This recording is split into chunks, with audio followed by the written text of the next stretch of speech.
وَإِن نَكَثُوا أَيْمَانَهُم مِّن بَعْدِ عَهْدِهِمْ، اور اگر یہ لوگ توڑ دیں اپنی قسمیں معاہدہ کرنے کے بعد، وَطَعَنُوا فِي دِينِكُمْ، اور تمہارے دین میں طعن کریں، فَقَاتِلُوا أَئِمَّةَ الْكُفْرِ، تو پھر جو یہ کفر کے امام ہیں ان سے جنگیں کرنی ہیں۔ امام ہی اصل میں جو بڑے لیڈرز ہوتے ہیں نا، وہی قوم کو ورگلاتے ہیں نا۔ ہو سکتا ہے ابھی بھی مسلمانوں کے ساتھ کوئی عہد وہ توڑ دیں مستقبل میں بھی، جو آلریڈی تم اس عہد کی پاسداری کیے ہوئے ہو جب تک کہ اس کی مدت پوری نہ ہو جائے۔ اگر وہ عہد توڑیں تو پھر ان کی ایسی کی تیسی پھیرنی ہے اور ان کے بڑوں کو یعنی بزرگوں کو پکڑنا ہے۔ یہ ائمۃ الکفر یعنی ان کے جو لیڈر ہیں، بزرگان بے دین کہہ لیں، ان کی پھینٹی لگانی ہے۔ وہ اصل میں ورگلا رہے ہیں اپنی عوام کو۔ انہم لا ایمان لہم لعلہم ینتہون، ان لوگوں کی کوئی قسمیں نہیں ہے، ایسے لوگوں سے جنگ کرنی ہے تاکہ یہ لوگ عہد شکنی سے باز آ جائیں۔ اب پھر مزید اس میں زور پیدا کیا جا رہا ہے، الا تقاتلون قوما نکثوا ایمانہم، کیا ایسی قوم سے تم جنگ نہیں کرو گے جنہوں نے اپنے عہد کو توڑ دیا، قسمیں توڑ دی، وہموا باخراج الرسول، اور انہوں نے رسول اللہ کو نکالنے کا ارادہ کیا۔ یعنی یہ وہی لوگ ہیں نا جنہوں نے نبی علیہ السلام کو ہجرت مدینہ کے اوپر مجبور کیا تھا۔ 13 سال تو حضور نے ایفرٹ پٹ کی نا، جب مشکل ہوگی زندگی پھر آپ مدینہ شریف آئے اور وہاں سے دعوت لانچ ہوئی ہے۔ تو اب وہ پرانے واقعات اس لیے یاد کروائے جا رہے ہیں تاکہ جذبہ پیدا کیا جائے کہ یہ خالی تمہارے قبیلے کے لوگ نہیں ہیں، انہی لوگوں نے تمہیں وہاں سے نکالا ہوا ہے۔ ہاں، اگر یہ دوبارہ 2 نمبری کرتے ہیں، عہد شکنی کرتے ہیں، تو اب چھوڑنا نہیں ان کو۔ وَهُمْ بَدَؤُوكُمْ أَوَّلَ مَرَّةٍ، اور یہی ہیں جنہوں نے پہلی بار زیادتی کا آغاز کیا تھا۔ ظاہر پہلی زیادتی تو انہوں نے کی تھی نا، ہجرت حبشہ مسلمانوں کو کرنی پڑی، اس کے بعد ہجرت مدینہ کرنی پڑی۔ زیادتی کس کی طرف سے ہوئی تھی؟ قریش کی طرف سے۔ دیکھیں کو ایگزسٹ کرتے ہیں نا، ٹھیک ہے یار تم بھی اپنے طریقے سے عبادت کرو حرم میں، ہم بھی کریں گے، نہیں، الٹا مارتے تھے، تکلیفیں دیتے تھے غلاموں کو، تپتی ریت کے اوپر لٹاتے تھے، کوئلوں کے اوپر لٹاتے تھے، آزادانہ نماز پڑھنے کی مسلمانوں کو اجازت نہیں تھی۔ ان ساری باتوں کو یاد کروایا جا رہا ہے۔ اتخشونہم، کیا تم ڈر رہے ہو؟ اب یہ ڈرنا بزدلی کی وجہ سے نہیں تھا، ایک پرانا کوئی لحاظ، کوئی دین لحاظ آ جاتا ہے، بندہ کہتا ہے یار چلو اب تو پرانی باتیں ہو گئی، لیکن اللہ تعالیٰ نے تو اب فیصلہ کیا کہ اللہ کے دشمن ہیں۔ فَاللَّهُ أَحَقُّ أَن تَخْشَوْهُ، اللہ زیادہ حق رکھتا ہے کہ تم اس سے ڈرو، یعنی تمہارا کام ہے کہ اللہ جو کہہ رہے ہیں نا وہ کرو، پرانے تعلقات کو نبھانے کی کوشش نہ کرو۔ ان کنتم مؤمنین، اگر تم واقعی مومن ہونا پھر تم اللہ کے اس حکم کے اوپر عمل کرو۔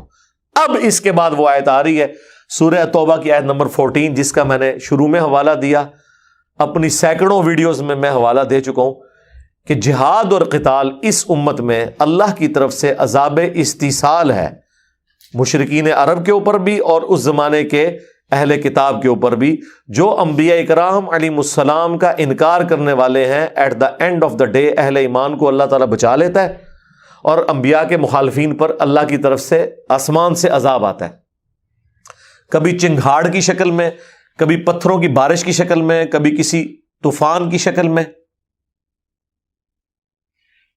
اور نبی علیہ السلام کے کیس میں وہ عذاب صحابہ کرام کی تلواریں ان پر مسلط ہو گئی۔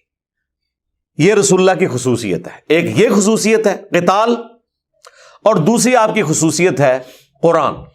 اگلے انبیاء کے معجزات فزیکل معجزات تھے، ٹینجیبل فارم میں فزیکل فینومینا آف نیچر کو، قانون قدرت کو توڑنے والے۔ عیسیٰ علیہ السلام کا مردوں کو زندہ کرنا، موسیٰ علیہ السلام کا اژدہا اور بن جانا لاٹھی کا، عصا کو پھینکتے تھے وہ اژدہا بن جاتا تھا، دوبارہ پکڑتے تھے وہ اپنی اسی حالت میں واپس آ جاتا تھا۔ نبی علیہ السلام کا جو دعوے نبوت والا معجزہ ہے نا وہ قرآن ہے، وہ سورۃ العنکبوت میں اللہ تعالیٰ نے واضح فرما دیا۔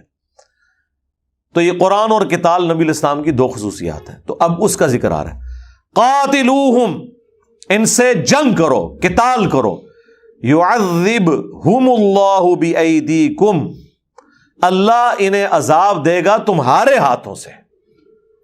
وَيُخْزِهِمْ، اور انہیں ذلیل و خوار کرے گا، رسوا کرے گا، وَيَنْصُرْكُمْ عَلَيْهِمْ، اور تمہاری مدد کرے گا ان کے اوپر، وَيَشْفِي صُدُورَ قَوْمٍ مُؤْمِنِينَ، اور یوں مومنین کے دلوں کو اللہ تعالیٰ ٹھنڈا کرے گا، ان کو سکون دے گا۔ ظاہر ہے بدلے اتارے ہیں نا غزوہ بدر میں، پھر بدلہ اتارا ہے، عبداللہ ابن مسعود نے ابو جہل کی گردن کاٹی ہے نا، حضرت بلال نے امیہ کو قتل کیا ہے نا، عمر سیریز میں انہوں نے سارا فلمایا۔ پہلے وہاں پہ انہوں نے تکلیفیں اٹھائی تھیں، یہاں اللہ تعالیٰ نے ان سے بدلہ دلوایا، تمہارے ہاتھوں سے میں انہیں قتل کرواؤں گا۔ وَيُذْهِبْ غَيْظَ قُلُوبِهِمْ، اور یوں دور فرما دے گا غصہ ان کے دلوں کا۔ یار مسلمانوں کو بھی اب غصہ ٹھنڈا کرنے کا موقع ملا۔ وَيَتُوبُ اللَّهُ عَلَى مَن يَشَاءُ، اور اللہ تعالیٰ جس پر چاہتا ہے رجوع فرماتا ہے، رحمت سے توجہ فرماتا ہے۔ وَاللَّهُ عَلِيمٌ حَكِيمٌ، اور اللہ تعالیٰ علم والا اور حکمت والا ہے۔ ام حسبتم ان تترکوا ولما يعلم اللہ الذین جاہدوا منکم، کیا تم یہ گمان کرتے ہو کہ یوں ہی تمہیں چھوڑ دیا جائے گا؟ حالانکہ ابھی تک اللہ تعالیٰ نے جانچا نہیں ہے کہ تم میں سے کون ہے جو جہاد کرنے والا ہے اللہ کی راہ میں۔ اور ظاہر ہے کہ یہاں جہاد سے مراد قتال ہے، عام جہاد نہیں، عام کوشش نہیں، قتال۔ اچھا لفظی ترجمہ ہے ابھی اللہ نے جانا نہیں ہے، لیکن چونکہ لٹریچر کی زبان میں بات ہو رہی ہے تو اردو میں اگر ہم کہیں نا جانا نہیں ہے تو وہ بعض لوگوں کے دماغ میں آتا ہے کہ بھئی اللہ تعالیٰ کو بھی تب پتہ چلتا ہے جب کسی کو چیک کر لے، پہلے پتہ ہی نہیں چلتا۔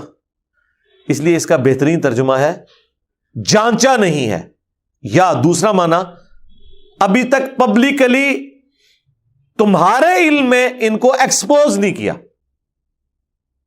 اللہ کی تو تقدیر میں اللہ کو پہلے ہی پتا ہے کیا ہونا ہے، لیکن یہ جو معاملہ ہے کہ تمہارا جو علم ہے، جو مسلمان ہیں وہ بھی دیکھ لیں کہ یار یہ جو نعرے لگانے والے ہیں اینڈ رزلٹ کیا نکل رہا ہے، جب موقع آیا اس وقت پیٹ پھیر گئے۔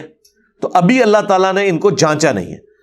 وَلَمْ يَتَّخِذُوا مِن دُونِ اللَّهِ وَلَا رَسُولِهِ وَلَا الْمُؤْمِنِينَ وَلِيجًا، اور جنہوں نے نہیں بنایا اللہ اور اس کے رسول اور اہل ایمان کے سوا کسی کو اپنا جگری یار، یہ ابھی تک وہ لوگ نمایاں نہیں ہوئے۔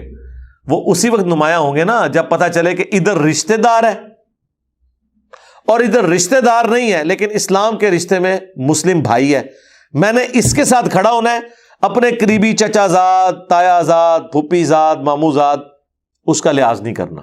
اچھا اس چیز کا آپ آج اندازہ نہیں کر سکتے، قبائلی سسٹم میں جو یہ والے رشتے بھی تھے نا، چچا زاد، تایا زاد، پھوپھی زاد، مامو زاد، وہ بالکل حقیقی بھائیوں اور اپنی اولاد کی طرح ان کے ساتھ بہیو کرتے تھے اور جان دے دیتے تھے ان کے لیے۔ قبائلی سسٹم میں یہی ہوتا ہے۔ تو یہ آج تو لگتا ہے نا کہ یار لوگوں نے بس ٹوٹلی پورا کیا ہوا ہے، لوگ زیادہ تر یہ میرا کزن ہے، اس کے لیے جان کوئی نہیں دیتا، ہاں کزن ہے تو ہوتا ہوئے گا۔ لیکن اس زمانے میں پہلی چیز رشتے دیکھے جاتے تھے کہ اچھا ہمارا اس سے رشتہ ہے، اس کا ہم نے ساتھ دینا ہے۔ رشتہ پہلے نمبر پہ ہوتا تھا، دین دوسرے نمبر پہ، جس کا سب سے بڑا ثبوت یہ ہے کہ بنو ہاشم نے اگرچہ اسلام قبول نہیں کیا، کئی لوگوں نے، حضرت عباس بھی حضور کی وفات سے 4 سال پہلے مسلمان ہوئے ہیں، لیکن پورے مکی دور میں نبی الاسلام کے پشت پناہ رہے ہیں 13 سال تک۔ حضرت حمزہ بھی جب تک اسلام نہیں قبول کیا نبی الاسلام کے پشت پناہ تھے۔ کس وجہ سے؟ بنو ہاشم کی وجہ سے۔ تو قبائلی سسٹم میں دین دوسرے نمبر پہ ہوتا تھا، پہلے نمبر پہ آپ کے قبیلے کی رشتہ داریاں ہوتی تھی۔ اب آپ کو سمجھ آئی یہ بات؟ اس لیے قرآن میں جب یہ آیات آتی ہے نا کہ اللہ اور اس کا رسول اور اہل ایمان پہلے نمبر پہ ہیں، تمہارے رشتہ دار دوسرے نمبر پہ ہیں، تو یہ آج کل کی ڈمی رشتہ داریاں نہ سمجھیے گا۔ اس وقت واقعی رشتہ داری کا مطلب بالکل لوگ تن من دھن لٹا دیتے تھے اپنے قبیلے کے لوگوں کے لیے، اور پھر جو بالکل قریبی رشتہ دار ہیں ان کے لیے تو ظاہر ہے بہت آگے تک جانے کے لیے وہ تیار ہو جاتے تھے۔ واللہ خبیر بما تعملون، اور اللہ تعالیٰ خبردار ہے جو تم کرتے ہو.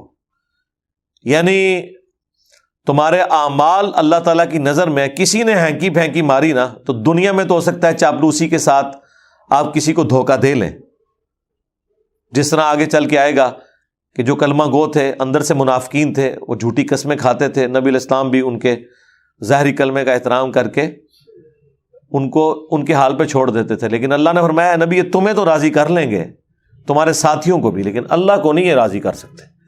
اللہ نے تو فیصلہ کرنا ہے ان کے دلوں کے اوپر. اور ظاہر ہے کہ ہم نے تو ظاہر یہ مال پہ ہی کرنا، ہمیں تو نہیں پتا لوگوں کے دلوں کے اندر کیا ہے.